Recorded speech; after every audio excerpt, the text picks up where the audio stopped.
সিরাজগঞ্জের উল্লাপাড়ায় পাটের বাম্পার ফলনেও ম্লান কৃষকের মুখের হাসি। বাজার সিন্ডিকেটের দৌরাত্ম্যে ভালো ফলন হলেও ন্যায্য দাম থেকে বঞ্চিত হচ্ছেন চাষিরা।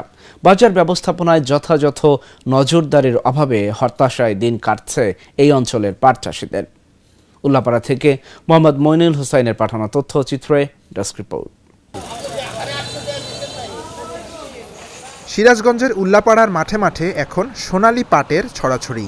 মৌসুমের শুরু থেকেই আবহাওয়া অনুকূলে থাকায় ফলন হয়েছে আশানুরূপ। মাঠে মাঠে চলছে এখন পাট কাটা ও পরিষ্কারের কাজ। উপজেলা কৃষি অফিস সূত্রে জানা যায়, চলতি মৌসুমে এই উপজেলায় পাটের আবাদ হয়েছে ১,৬৭০ হেক্টর জমিতে। চাষিরা বলছেন, এবছর কৃষি অফিসের পরামর্শে চাষ করায় বিঘা প্রতি ফলন হয়েছে আগের চেয়ে বেশি।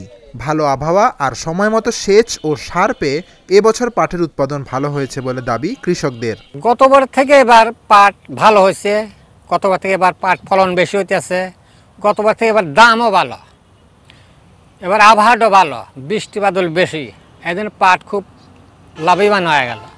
বলার থেকে 8 বছরের সে এবার পাটও আল্লাহ ভালো দিছে, তারপরে পাটের ফলনও ভালোই আল্লাহর কাছে পাইতেছি, দামও এবার বেশি আছে। এবার আল্লাহর কাছে আমরা লাভবানই পাবো ইনশাল্লাহ। আল্লাহ ভালোই দিয়েছে, মোটামুটি ভালোই হবে, এখন লাভই হবে, লাভ ছাড়া লস যাবে না। 120 ডিসিমাল জমি, তা তো মনে কর 30-35 মন হবেই 4 বিঘায়। ফলন ভালো হলেও বাজারে সিন্ডিকেটের কারণে কাঙ্ক্ষিত দাম থেকে বঞ্চিত হচ্ছেন চাষিরা। তাই বাজার ব্যবস্থাপনায় সুষ্ঠু নজরদারি ও সিন্ডিকেট ভাঙার দাবি চাষিদের। পাটের আবাদ করে খালি খরচ না, কামলা জামলা কাটতে, সার বিষ আল কামলা মোট খরচ করিয়া, এবারে কাটাতে দোয়া মন্ত্র হুকোয়া আটে না লওয়া মন্ত্র খালি খরচই, তার নিয়ে তো দাম পাই না। যে পাট 4,000 টাকা বেচা লাগে সেই পাটলে 30-32 দাম নেয় না, এক দাম ধরে বসে থাকে, যা না নিয়ে দাও।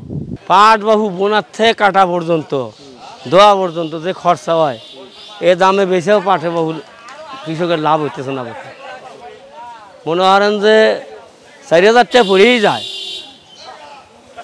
এই তোষা পাট, আর মেস্তা পাট তো 4500-4600 পড়ে যায়। কৃষকের বাবু লাভ হইতেছে না, বয়া আইনে আবার বেচান আগে আটে, দাম খুব কম হইতেছে। পাটের যে পরিমাণ বোনা খরচ প্লাস হলো নিরেনে অন্য খরচ দিয়ে বাজার যে পাটের যে বাজার দাম, তাহলে বাজারেরও বর্তমান 3400-3500 তেমন। আর আপনার ওই আলাদা চাষ করতে খরচ বেশি হয়, আমার কৃষক মানুষ লাভবান হচ্ছে না।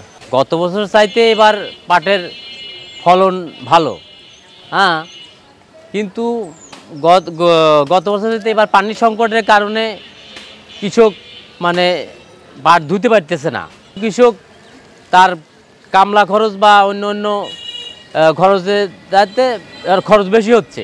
আবহাওয়া অনুকূল থাকায় এবং কৃষকদের সঠিক পরামর্শ দেওয়ায় উৎপাদন এবার সন্তোষজনক। বাজার ঠিক থাকলে চাষিরা এবার লাভবান হবে বলে দাবি এই কৃষি কর্মকর্তার। উল্লাপাড়া উপজেলায় এবার খরিফ মৌসুমে পাটের আবাদ হয়েছে 1,670 হেক্টর। তার মধ্যে দেশি পাট, তোষা পাট, কেনাফ এবং মেস্তা জাতীয় পাট রয়েছে। ইতিমধ্যে প্রায় 470 হেক্টর জমি পাট কর্তন হয়েছে এবং বর্তমান যে বাজার অবস্থা 2800 থেকে 3200 টাকা এভারেজে বিক্রি হচ্ছে এবং যাদের কোয়ালিটি খুব ভালো তারা প্রায় 3600 টাকা পর্যন্ত বিক্রি করতে পারছে। তো বর্ষার এই পানির অ্যাভেলেবিলিটি থাকলে পাটটা ঠিকভাবে যদি তারা পরিষ্কার করে বাজার ধরতে পারে, আমি আশা করি কৃষকরা লাভবান হবে। উৎপাদনে সাফল্য থাকার পরও বাজার সিন্ডিকেটের কারণে মুখ থুবড়ে পড়েছে কৃষকের আশা। তাই সময় এখন ন্যায্য মূল্য নিশ্চিতে কার্যকর পদক্ষেপ নেওয়ার।